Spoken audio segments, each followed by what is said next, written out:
नमस्कार, welcome to the Shrikant journey. मैं हूं श्रीकांत। अब सुनिए एक बहुत बड़ी खबर। भारत की कूटनीतिक जीत उस लेवल पर पहुंच गई है जहां ब्रिक्स समिट जैसे मंचों पर भी पाकिस्तान के आतंक की चर्चा होने लगी है।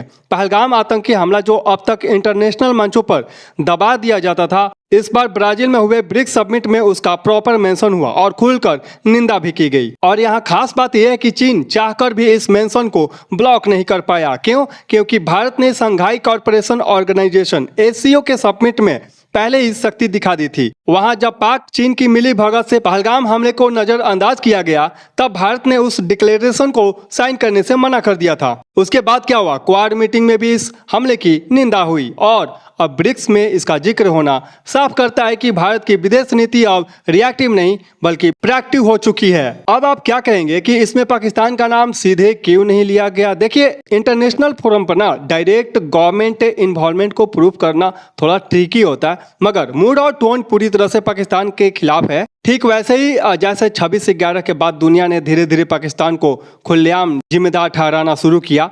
अब थोड़ा ट्रम्प साहब की बात कर लेते हैं। ट्रम्प जो ब्रिक्स समिट से जलन हो रही है उन्होंने सीधा धमका दिया है, जो ब्रिक्स का साथ देगा मैं उस पर 10% एडिशनल टैरिफ लगाऊंगा। मगर याद दिलाता हूं, यही ट्रम्प कुछ महीने पहले 100% टैरिफ की धमकी दे रहे थे। आज 100 में से 10 पे आ गए और कल शायद 0 हो जाए। ब्रिक्स लीडर ने उनकी धमकियों का खुलकर निंदा की। इंडिया, चाइना और रूस तीनों ने मिलकर बोला एनफ इज एनफ। और अब ध्यान दें, इस समिट में गाजा में हो रहे भूख को हथियार बनाए जाने, ईरान पर स्ट्राइक और यूनिलैटरल टैरिफ के खिलाफ कड़ा बयान जारी हुआ। यह साफ है कि ब्रिक्स अब सिर्फ एक इकोनॉमिकल ग्रुप नहीं है, एक जियोपॉलिटिकल ब्लॉक बनता जा रहा है। यहाँ पर तो आप बोलेंगे कि भारत इजराइल का तो दोस्त है, फिर भी चाहकर भी कुछ क्यों नहीं कर पाया? देखिए, भारत की जो फॉरेन पॉलिसी रही है वो न्यूट्रल रही है और डायरेक्ट इजराइल का समर्थन नहीं करेगा। और ब्रिक्स जैसे समिट में उसकी निंदा करना भारत के लिए मजबूरी हो सकती है। और हाँ, आपको जानकर हैरानी होगी कि इस बार ब्रिक्स समिट में ना शी जिनपिंग आए